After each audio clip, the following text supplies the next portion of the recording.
Have you ever noticed something strange? People are usually comfortable with the version of you they already know. The version that plays it safe. The version that stays in the same routine. The version that never tries anything different. But the moment you decide to change, the moment you decide to improve yourself, the moment you start taking your goals seriously, something starts to happen. Suddenly, people have opinions. Suddenly, people have doubts.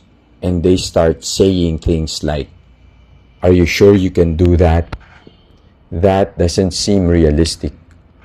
You've never done that before. Why are you changing?" And sometimes it hurts because the people you expected to support you become the same people questioning you.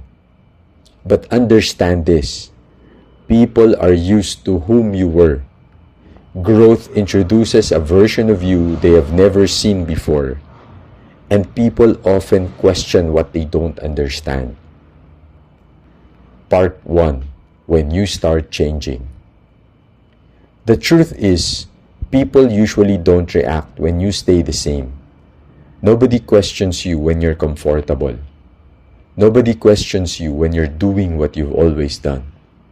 But once you start changing, once you begin building better habits, once you start taking your future seriously, people notice. Some become supportive, some become quiet, and some begin to doubt you. Not always because they want to hurt you. Sometimes people simply struggle to imagine you becoming something different from the person they already know. They still see the old version of you, the person you used to be. But just because people remember your past does not mean your future has already been decided. You are allowed to grow. You are allowed to change. And you do not need permission from anyone to become a better version of yourself. Part 2. Use pain differently. Everyone experiences difficult moments. Disappointment, failure, rejection. Moments where life doesn't go the way you expected. The difference isn't who experiences pain. The difference is what people do with it. Some people use painful moments as a reason to stop. Others use those same moments as fuel to become stronger. Maybe things didn't work out before. Maybe you've made mistakes. Maybe people walked away. But difficult seasons are not always there to break you. Sometimes they are there to teach you something. Sometimes they are preparing you for a stronger version of yourself. Part 3. The road can feel lonely. Growth can sometimes feel lonely. Not because you suddenly lose everyone, but because your priorities begin changing. You spend less time wasting hours on things that don't matter. Less time complaining. Less time staying stuck, and more time building the future you actually want. Not everyone around you will understand that, and that is okay. You do not need everyone to understand your journey. You only need to keep moving forward. Part 4. Prove it to yourself. Many people spend too much energy trying to prove others wrong. But the real goal isn't proving something to other people. It's proving something to yourself. Show yourself that you can stay consistent. Show yourself that you can finish what you started. Show yourself that you can become stronger than your excuses. Because real confidence isn't built from compliments. It comes from keeping promises to yourself. The more you trust yourself, the stronger you become. Part 5. Your comeback starts now. Maybe people doubted you. Maybe people underestimated you. Maybe you even doubted yourself. But your story isn't over. One bad season doesn't define your life. One mistake doesn't decide your future.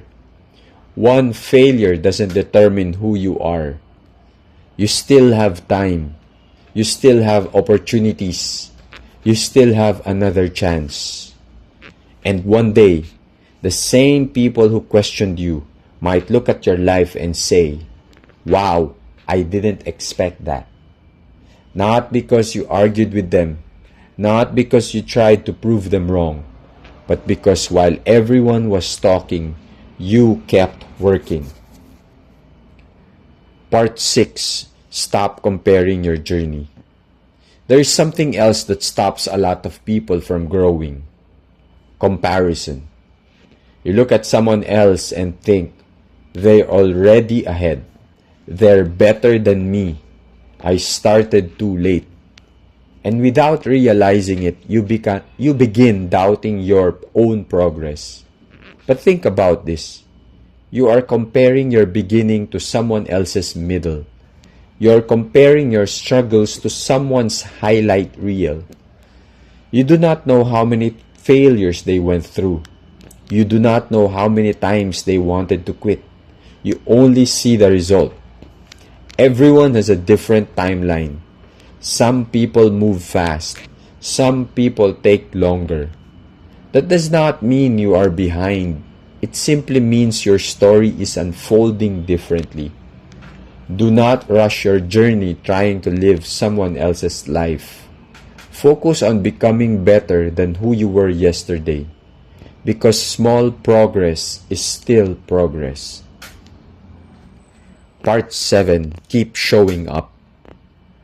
Success rarely happens in one big moment.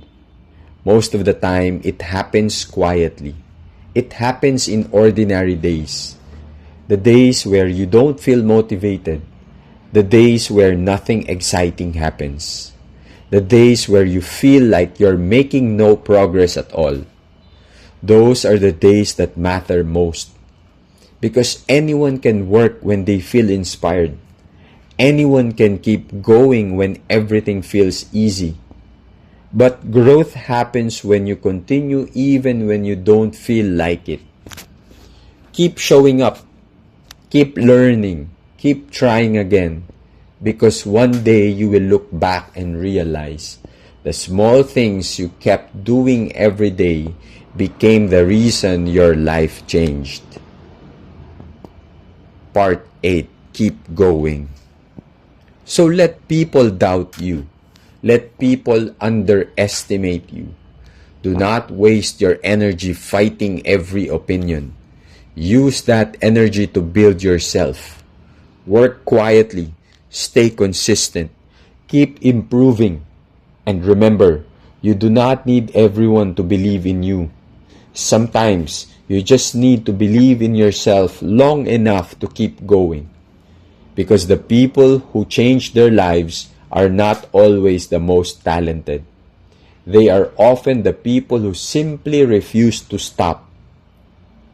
So keep going, even when progress feels slow, even when people doubt you, even when you doubt yourself, because your future is still being written and the next chapter might change everything.